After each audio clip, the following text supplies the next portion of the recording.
Vector product की बात करते हैं। हमने कल स्केलर प्रोडक्ट को डिस्कस कर लिया हुआ था। तो वेक्टर प्रोडक्ट के अंदर, वेक्टर बेटा आसान है, मुश्किल नहीं है। आप एक दफा अच्छे से इसको रिवाइज करेंगे ना, आपको यकीनन आसान लगेगा और इंशाल्लाह आपका टेस्ट भी बहुत अच्छा होगा। तो वेक्टर प्रोडक्ट जो है, इसकी अगर हम बात करें तो इसमें हम ये बात डिफाइन करते हैं कि अगर दो वेक्टर्स का प्रोडक्ट हमें एक वेक्टर क्वांटिटी दे, तो हम उस प्रोडक्ट को बोलते हैं कि ये कौन है, ये वेक्टर प्रोडक्ट। इफ वेक्टर को वेक्टर से मल्टीप्लाई करें और रिजल्टेंट क्वांटिटी एक वेक्टर ही आए, तो हम कहते हैं कि ये क्या है, ये वेक्टर प्रोडक्ट है। ओके। और इसके अंदर हमारे पास मिसाल के तौर पर अगर दो वेक्टर्स हैं, मान लें एक ये वेक्टर ए है और दूसरा ये वेक्टर बी है, तो इन दोनों वेक्टर्स का जो क्रॉस प्रोडक्ट है वो क्या होगा। इन दोनों वेक्टर्स का क्रॉस प्रोडक्ट होगा हमारे पास A cross B equals to A B sine theta into N cap. अब यहाँ पर ये जो ए बी साइन थीटा है, ये मैग्नीट्यूड को बता रहा है, और ये जो एन कैप है, ये डायरेक्शन को बता रहा है। अब अगर आपको ए क्रॉस बी का मैग्नीट्यूड फाइंड करना हो, तो आप simply A B sine theta find करेंगे। और अगर डायरेक्शन की बात करें, तो what will be the direction of A cross B. मान लो ए क्रॉस बी को मल्टीप्लाई करने से हमारे पास जो रिजल्टेंट वेक्टर आ रहा है वो सी है, तो what will be the direction of C vector. यहां से देखें, अगर हम इसकी डायरेक्शन फाइंड करना चाहें तो उसके लिए हमारे पास रूल है जिसको हम बोलते हैं राइट हैंड रूल। तो डायरेक्शन फाइंड करने के लिए आप यूज करेंगे, यहां मैं लिख देता हूं, डायरेक्शन के लिए आप यूज करेंगे राइट हैंड रूल, या फिर आप क्या यूज करेंगे, स्क्रू रूल। स्क्रू रूल भी इसको बोलते हैं और राइट हैंड रूल भी बोलते हैं। सर ये रूल क्या होता है? भाई ये रूल बहुत सादा है। आपने अपने राइट हैंड को लेना है इस तरीके से कि आपने ए से ए क्रॉस बी फाइंड करना है ना, तो आपने ए से बी की तरफ आपका एंगल है, this is your angle theta. आपने अपने राइट हैंड की फिंगर्स को कर्ल करना है फ्रॉम ए टू बी।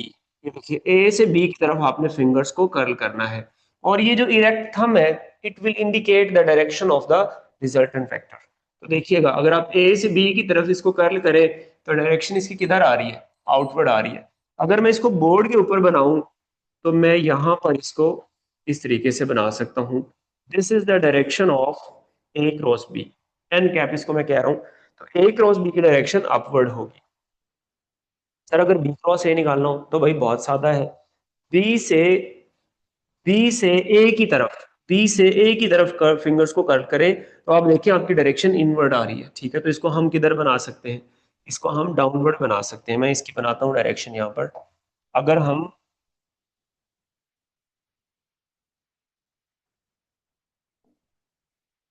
ये माइनस एन कैप आ रहा है, ये किसके लिए है, ये बी क्रॉस ए के लिए है।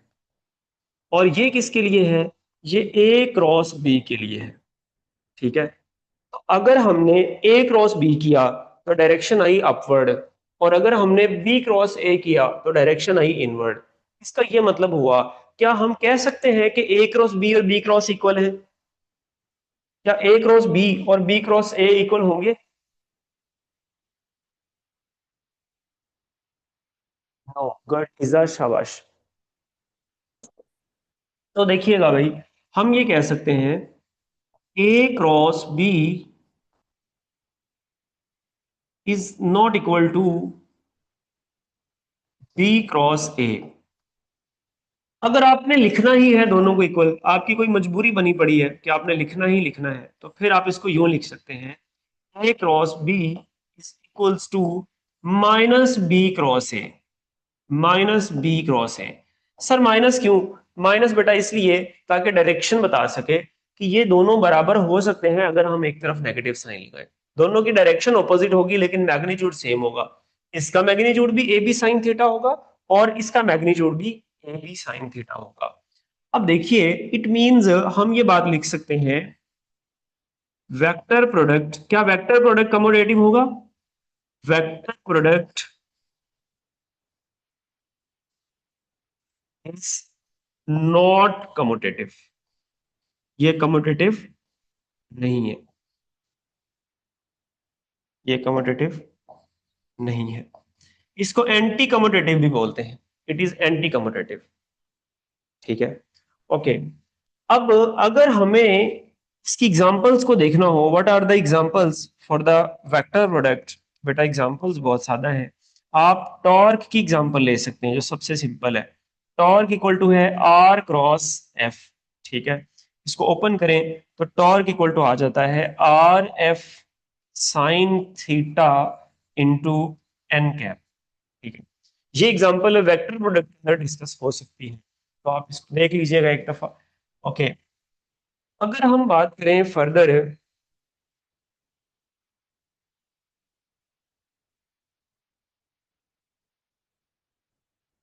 हमारे पास इसके डिफरेंट प्रॉपर्टीज हैं। प्रॉपर्टीज के अंदर हम देख लेते हैं, हमारे पास है। Sir yes please. Sir commutative का क्या मतलब होता है? बेटा कमोडेटिव का मतलब ये होता है कि अगर ए क्रॉस बी है तो वो बी क्रॉस ए के इक्वल होना चाहिए, इसको बोलते हैं कमोडेटिव है। जैसे ए डॉट बी किसके इक्वल होता है, बी डॉट ए के। जैसे ए प्लस बी किसके इक्वल होता है, बी प्लस ए के।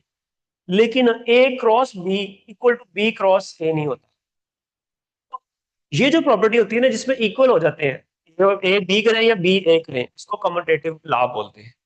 कम्यूटेटिव लॉ क्रॉस प्रोडक्ट के अंदर वैलिड नहीं है। क्लियर हो गया बेटा? Okay, thank you. Yes sir.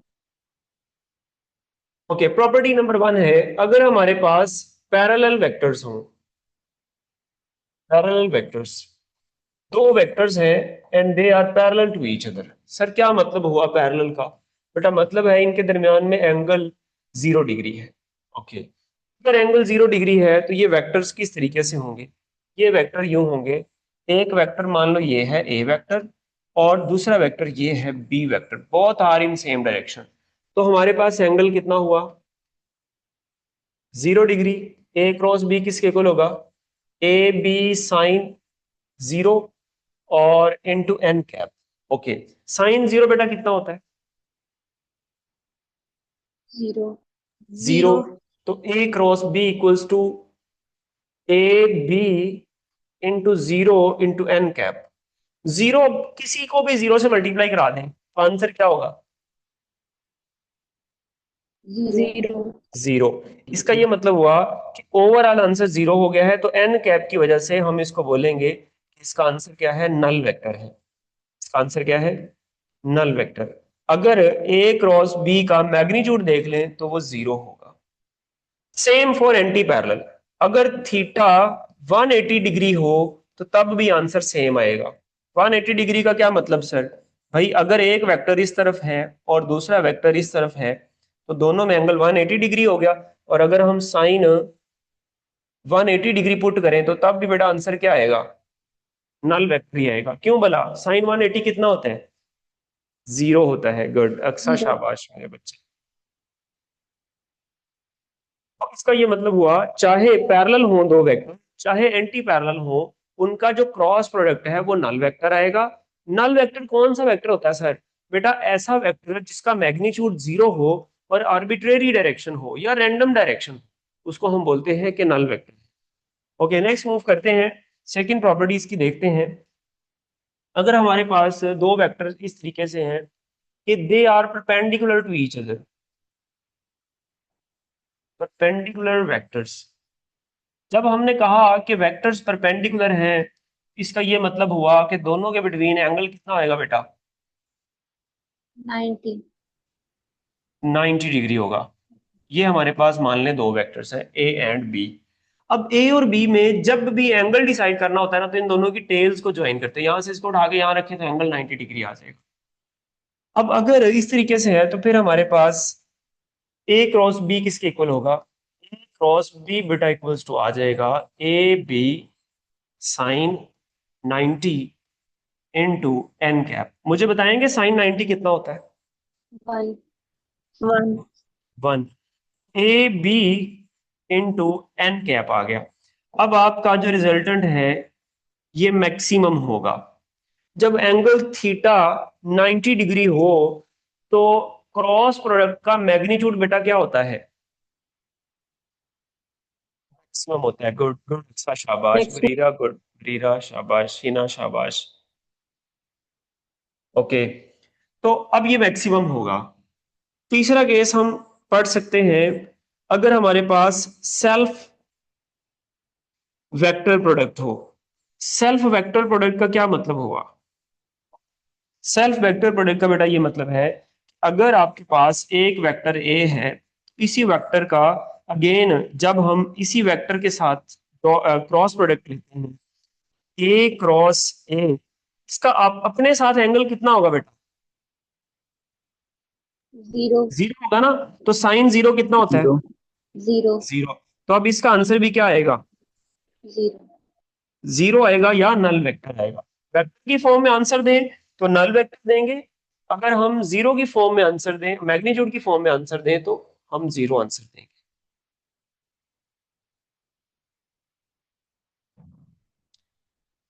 Okay, एक और प्रॉपर्टी इसकी डिस्कस कर लेते हैं। अगर हमारे पास इस तरीके से हो कि हमें एरिया ऑफ पैरेललोग्राम निकालना हो, area of parallelogram, area of parallelogram, और वो जो पैरेललोग्राम है वो कौन सी पैरेललोग्राम हो जरा समझे। मान लें हमारे पास दो वेक्टर है, एक ये वेक्टर है ए और दूसरा ये वेक्टर है बी। ये दो वेक्टर है हमारे पास, इनके बिटवीन जो एंगल है वो है थीटा। तो अगर हम इन दोनों वेक्टर्स की एडजेसेंट साइड्स को बढ़ाएं, यानी कि यहां इसका एक पैरेलल इधर ड्रा कर दे और इसका पैरेलल इधर ड्रा कर दे, ये वेक्टर बी का पैरेलल ड्रा कर दिया और ये वेक्टर ए का पैरेलल ड्रा कर दिया। ठीक है? अब ये हमारे पास बन गई एक पैरेललोग्राम शेप। क्वेश्चन ये है कि अगर हम इसे, हमें इस पैरेललोग्राम का एरिया मालूम करना हो तो वेक्टर प्रोडक्ट के फॉर्मूला से कैसे फाइंड किया जा सकता है? बेटा इसका रूल बहुत सादा सा है। आप क्या काम करेंगे, आप जो बी वेक्टर है ना, इसका परपेंडिकुलर ड्रा करें। ये परपेंडिकुलर आ गया, ये थीटा के सामने वाली साइड हम सबको पता है बी साइन थीटा होती है। और एरिया ऑफ पैरेललोग्राम निकालने का फॉर्मूला होता है बेटा base into height, base into height. Okay, अब बेस यहां पर क्या है? बेस यहां पर ये ए है, तो आपने ए ले लिया, और हाइट इसकी क्या है? The distance between the perpendicular sides, या perpendicular distance between two parallel sides. ये और ये दो पैरेलल है, तो इनके दरमियान में ये बी साइन थीटा क्या चीज है? ये परपेंडिकुलर डिस्टेंस। ये बी साइन थीटा साथ आ गया हमारे पास हाइट के तौर पर। और ए बी साइन थीटा क्या चीज है देखें, तो बेटा ए बी साइन थीटा जो है, ये मैग्नीट्यूड नहीं है? ये देखिए, ये मैग्नीट्यूड नहीं है ए क्रॉस बी का? मैग्नीट्यूड है ना? तो देखिए भाई, इसका मतलब हुआ कि जो ये A, this is basically area, this is area. Okay, this is not vector A. तो हमारे पास ए क्रॉस बी का जो मैग्नीट्यूड है वो इक्वल्स टू होगा ए बी साइन थीटा के। और हम कह सकते हैं कि ए क्रॉस बी का जो मैग्नीट्यूड है वो इक्वल होगा एरिया ऑफ पैरेललोग्राम। ठीक है, एरिया ऑफ पैरेललोग्राम। अगर यहां से area of the triangle find करने के लिए आ जाए, क्या मतलब sir area of the triangle? भाई मैं ये कह रहा हूं कि अगर इस तरीके से सीन हो,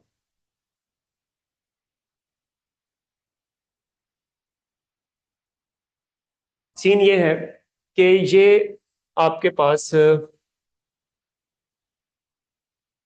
एक पैरेललोग्राम है, और इस पैरेललोग्राम से आपने ये हाफ कर दिया इसका, तो ये ए कह देते हैं इसको, इसको बी कह देते हैं। ठीक है, और ये ए बेसिकली, चले मैं ए बी कह रहा हूं ना तो आपको शायद कंफ्यूजन ना हो जाए, मैं इसको पी क्यू कह देता हूं। ये वाली ऊपर वाली पी ट्रायंगल है, नीचे वाली क्यू ट्रायंगल है।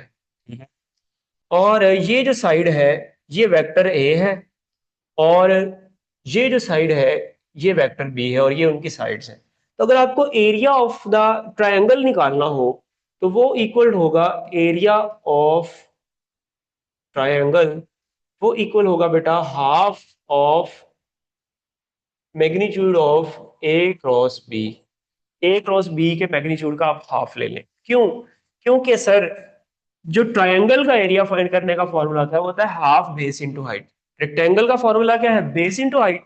और ट्रायंगल का एरिया फाइंड करने का फॉर्मूला क्या है? Half base into height. तो अगर मैं यहाँ 1/2 लगा दूं बेस इंटू हाइट करने से, ए भी साइन थीटा आ रहा है, तो अगर मैं 1/2 लगा दूं इसका हाफ ले लूं तो इसकी ट्रायंगल का एरिया आ जाएगा। सर इधर से ट्रायंगल बना ले या इधर से बना ले, दोनों में सेम ये फॉर्मूला लग जाएगा। ओके। और अब हमारे पास इसके अंदर ना एक और प्रॉपर्टी है, लेकिन उससे पहले मैं आपको इन टर्म्स ऑफ यूनिट वेक्टर्स की बात करूंगा। इन terms of unit vectors, in terms of unit vectors, unit vectors,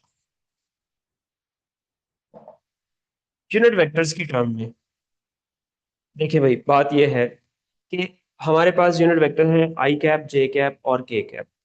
अगर हम आई क्रॉस आई क्रॉस आई करें, या फिर हम जे क्रॉस जे करें, या फिर हम के क्रॉस के करें, तो आंसर क्या आएगा? हमने देख लिया कि जो सिमिलर वेक्टर होते हैं ना, जैसे ए क्रॉस ए किया तो आंसर हम्म, नल वेक्टर आया था ना, है ना? अगर हम आई क्रॉस आई करेंगे तो आंसर तब भी तो नल वेक्टर आना चाहिए ना, तो इसका आंसर आएगा बेटा नल वेक्टर। सब का आंसर क्या आएगा? Null vector. ये जीरो नहीं है, ये ओ बार है। अगर हम मैग्नीट्यूड की बात करें तो वो जीरो आ जाएगा, मैग्नीट्यूड जीरो आ जाएगा, लेकिन वेक्टर की बात करें तो आंसर नल वेक्टर आएगा।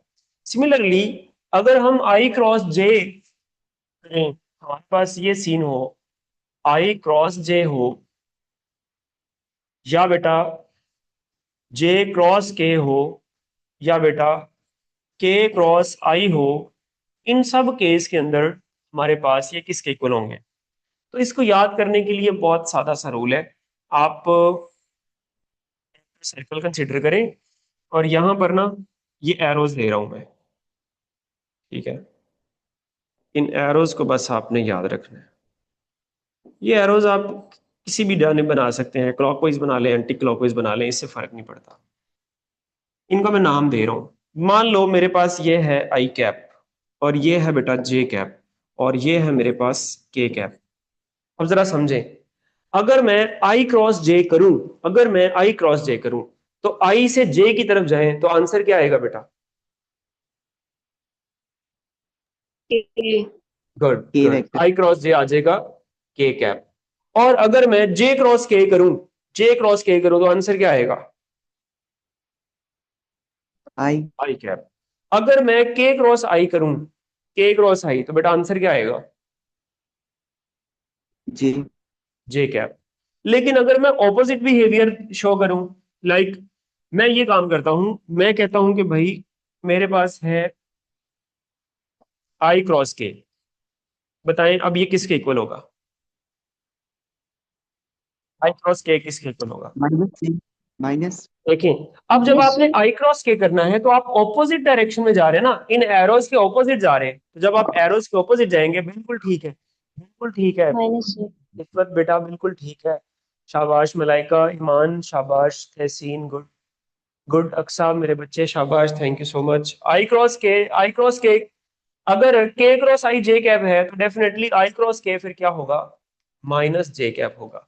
एक बात तो क्लियर है, अगर आई और के है तो रिजल्टेंट जे आएगा। ठीक है? मैं आपसे क्वेश्चन पूछता हूँ, मैं आपसे दो क्वेश्चन पूछता हूँ। पहला क्वेश्चन मैं आपसे ये पूछता हूँ, अगर ए मेरे पास ईस्ट की जानिब है, ईस्ट की जानिब है, और बी मेरे पास अपवर्ड है, तो बताएं जो बी क्रॉस ए होगा, बी क्रॉस ए होगा, वो उसकी डायरेक्शन क्या होगी? साउथ होगी, नॉर्थ होगी, ईस्ट होगी, वेस्ट होगी, या डाउनवर्ड होगी? क्या होगी डायरेक्शन?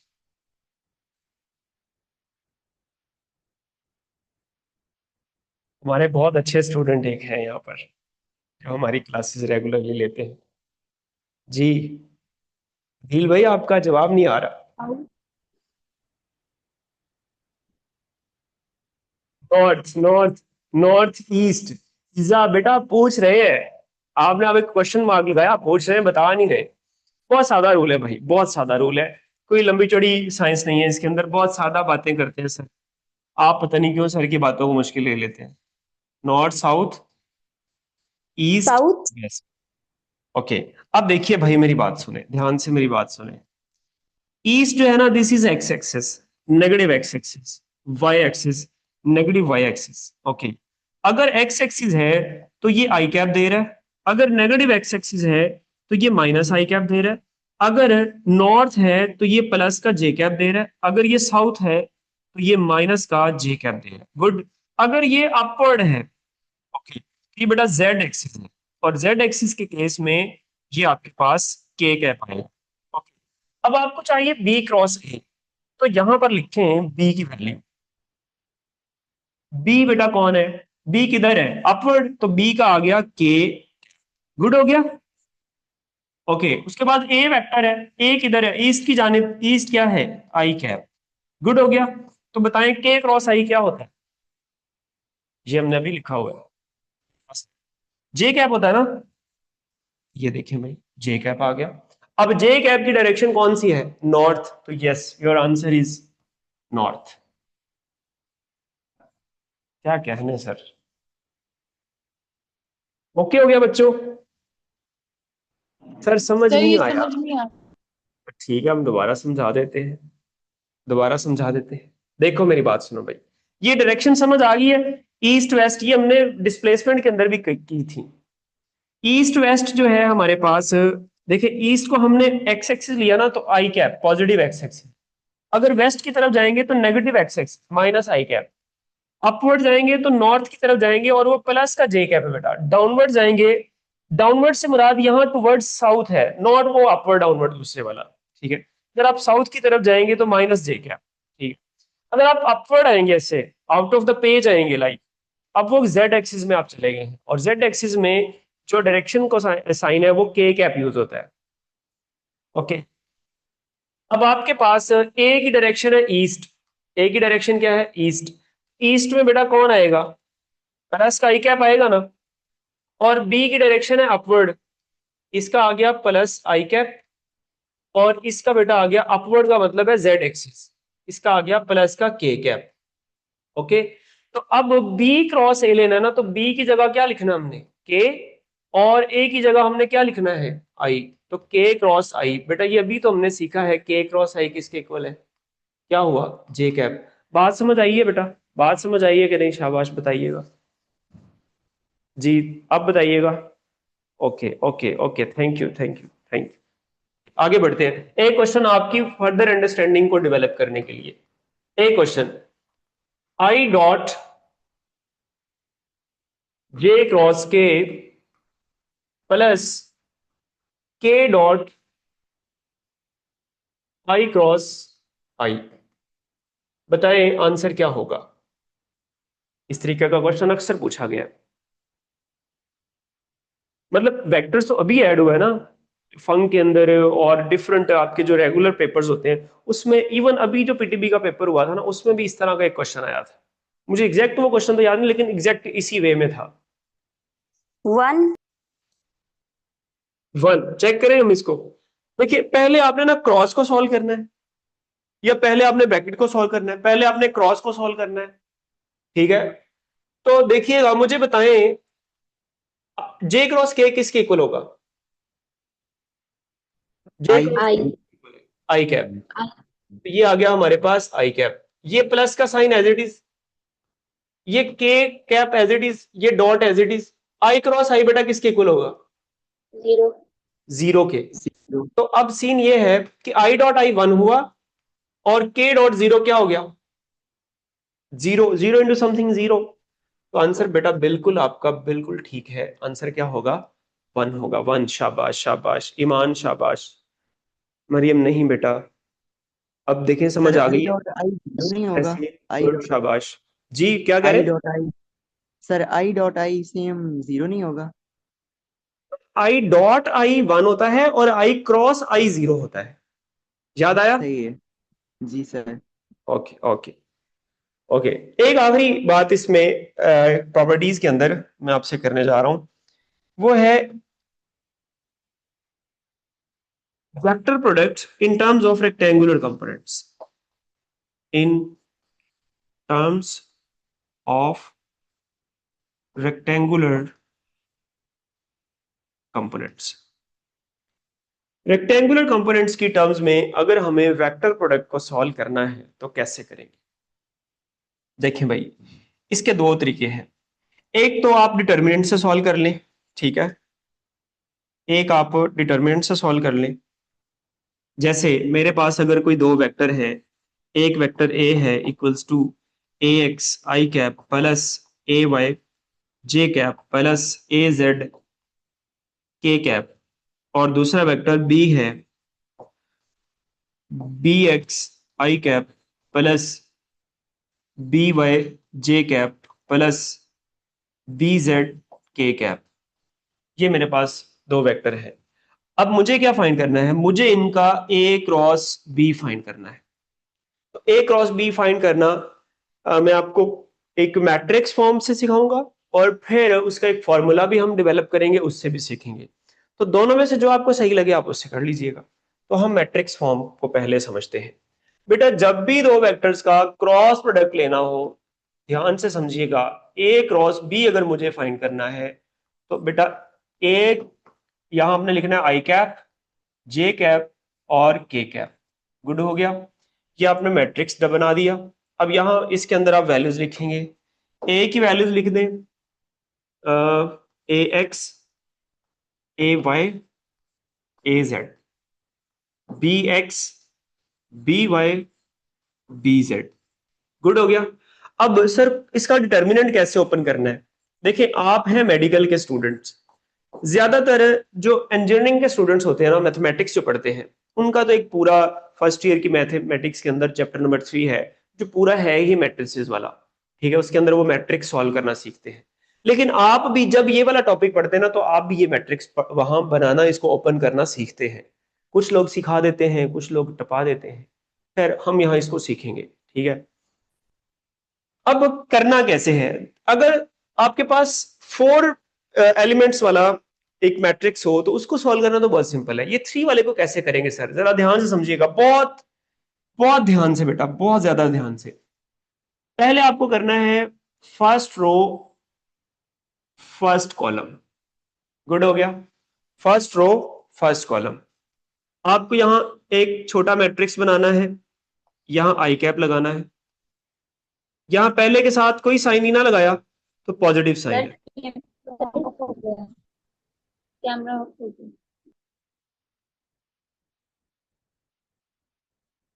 पहले के साथ पॉजिटिव आई कैप, दूसरे के साथ नेगेटिव जे कैप, तीसरे के साथ फिर पॉजिटिव के कैप। सर ये क्या लिखा आपने? इसके अंदर मैंने कुछ वैल्यूज लिखनी है। वो वैल्यूज क्या लिखनी है, जरा ध्यान से समझे। मैंने फर्स्ट रो और फर्स्ट कॉलम को वैनिश कर दिया। मेरे पास कॉर्नर पर आई कैप आया और ये वाले 4 बॉक्स बच गए, ये वाले 4 एलिमेंट्स बच गए। तो इन 4 एलिमेंट्स को मैं इस पहले बॉक्स में लिख रहा हूं। बड़े ध्यान से बेटा समझिएगा, पूरी तवज्जो चाहिए आपकी।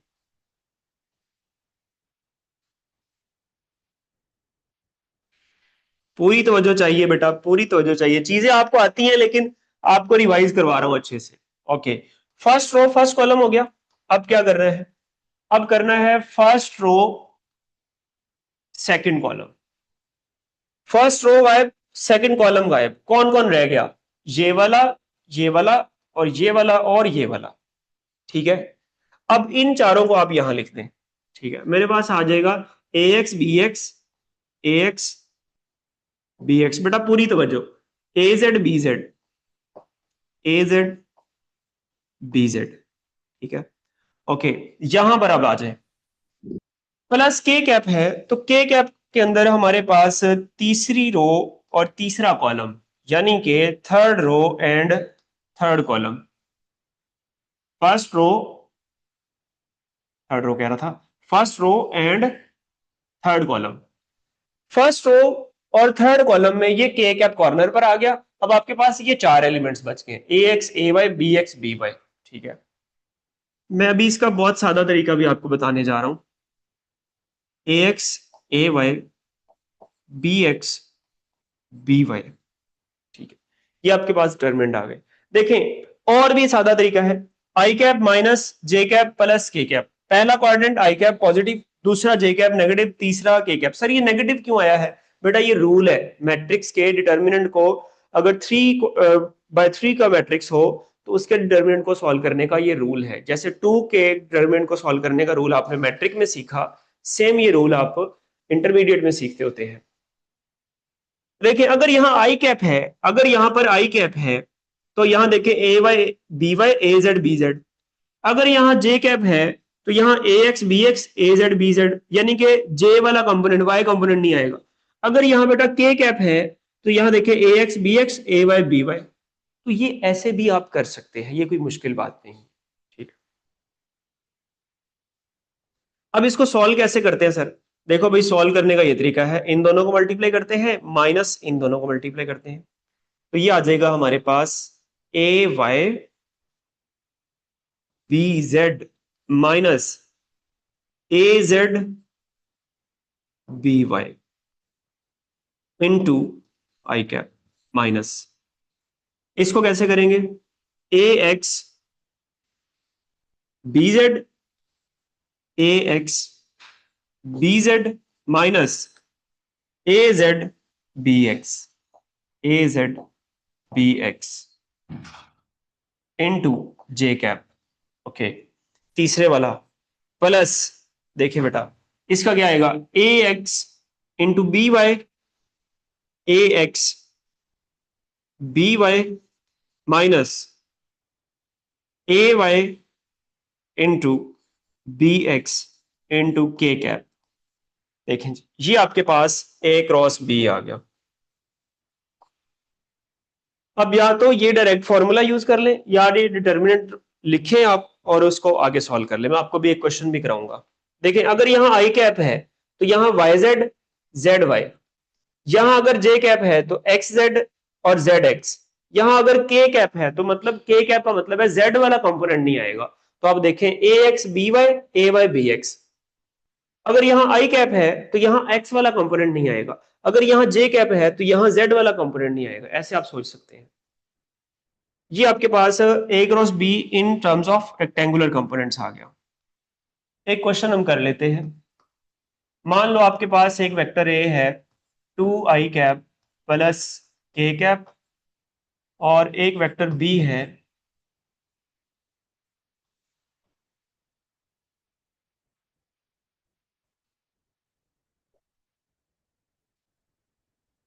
इसको हम ए बी की बजाय ना ये वेक्टर आर है, ये वेक्टर एफ है। ठीक है, 2i कैप प्लस के कैप ये है आई कैप माइनस जे कैप। ठीक है, अब इन दोनों का आपसे वो कह रहा है कि भाई टॉर्क निकालो, फाइंड टॉर्क। टॉर्क क्या चीज है? टॉर्क बेटा इक्वल होता है आर क्रॉस एफ के। तो आपने क्या फाइंड करना है? आर क्रॉस एफ फाइंड करना है। Okay, R cross F find करने के लिए हम इनको डिटर्मिनेंट की फॉर्म में लिख लेते हैं। यहां आई कैप आ गया, यहां जे कैप आ गया, यहां के कैप आ गया। बेटा ध्यान से समझिएगा, इसमें वैल्यूज पुट करते हैं। इसमें आई कैप का मैग्नीट्यूड क्या है? 2। यहां जे जे कैप है वहां पर क्वेश्चन में, आर के अंदर जे कैप है। सीन कैमरा तो ऑन है। No sir. No. Okay, J cap नहीं है ना, तो देखिए आई कैप की जगह 2 आ गया, जे कैप की जगह अगर कुछ भी नहीं है तो 0 आ जाएगा, के कैप की जगह 1 आ गया। ओके, फिर एफ दूसरा वेक्टर एफ है ना, तो उसके कंपोनेंट आई कैप की जगह 1 आ गया, जे कैप की जगह -1 आ गया। क्या के कैप है इसमें? तो उसकी जगह बेटा क्या लगाएंगे? नो, सितवत जीरो शाबाश, लगाएंगे। 0 लगाएंगे। ओके, अब इसको सॉल्व कैसे करेंगे? इसको मैं थोड़ा सा डायरेक्ट सॉल्व कर दूंगा आपके लिए।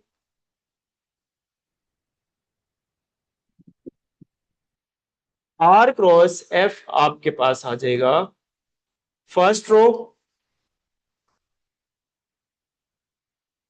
First row first column. Okay, ये बच गया ना, तो 0 × 0, 0, 1 × -1, ये माइनस फॉर्मूला वाला, और 1 × -1 आएगा ना, तो वो -1 और ये -1 माइनस क्या हो जाएंगे, +1 × I कैप। ये बात समझ आई है कि नहीं, बताएं जरा, ये मल्टीप्लाई करना समझ आया कि? Yes yes sir. सर। ये बहुत बेसिक है, कुछ भी मुश्किल नहीं है। ओके, दूसरे में नेगेटिव साइन आता है फॉर्मूला के अंदर, जैसे ये नेगेटिव साइन लगाया था ना, ये नेगेटिव साइन आता है। फिर अब क्या होगा, first row second column, first row second column, ये वाले दो बच गए और ये वाले दो बच गए। ओके, 2 zeros, 0 माइनस फॉर्मूला वाला, 1 × 1, 1 × j कैप प्लस, अब आगे लास्ट वाली क्या बात है, लास्ट है first row third column, first row third column. तो बेटा ये 2 1s are 2, प्लस का माइनस का, माइनस का, माइनस 0 × 1, 0 × k कैप। जीरो। तो बेटा टॉर्क आपके पास आ गया I cap minus minus +1 j cap और -2 k कैप। बात समझ आ गई, ये टॉर्क आ गया। इतना भी आंसर हो सकता है, इतना भी आंसर हो सकता है, लेकिन अगर हमें इसका मैग्नीट्यूड निकालना पड़ जाए, बेटा मैग्नीट्यूड क्या आएगा, मैग्नीट्यूड निकालना किसी भी वेक्टर का बहुत सादा है। यहाँ 1 है, यहाँ 1 है, यहाँ -2 है, 1 का स्क्वायर प्लस 1 का स्क्वायर प्लस -2 का स्क्वायर, बेटा इसका मैग्नीट्यूड आ जाएगा 1 + 1 + 4 √6। तो अगर आप इसको अंडर रूट को सॉल्व करना चाहते हैं, 2 2s are 4, 3 3s are 9, तो ऑलमोस्ट इसका आंसर आ जाएगा 2.4 newton metre. So this is, यहां तक हमारा जो चैप्टर है वो बेटा कंप्लीट होता है। इसके क्वेश्चंस की प्रैक्टिस कीजिएगा। मैं आपको ना कुछ क्वेश्चन के प्रैक्टिस क्वेश्चन मैंने भेजे हैं शायद ग्रुप में, तो आप देख लीजिएगा और उसको कर लीजिएगा। ये चैप्टर स्लाइड खत्म हो गया, इसकी अच्छे से प्रैक्टिस कीजिएगा। अब इसका टेस्ट आपको फौरन ही अनाउंस कर दिया जाएगा, कल होना है, परसों होना है या तरसों होना है, स्लाइड ठीक। शेयर कर दीजिएगा कल भी सर, वो पुरानी वाली स्लाइड शेयर हुई हुई थी। पुरानी वाली, यस सर, स्लाइड्स जो नहीं है वो नई वाली शेयर कर दीजिएगा, कल वाली भी जो है ना वो भी पुरानी वाली आ गई थी। ओके ओके, ये सारा दिल से कह दीजिएगा, वो कर देंगे इंशाल्लाह। ओके सर बच्चों, आज अल्लाह वाली हाफ़िज़। स्लाइड शेयर कर देना। भी आज का क्या? सर आज वाली स्लाइड शेयर कर दीजिएगा ग्रुप में। जी जी, इंशाल्लाह इंशाल्लाह। ओके, थैंक यू बच्चों, अल्लाह हाफिज़। दुआ में याद रखिएगा। अल्लाह हाफिज़, अल्लाह हाफिज़।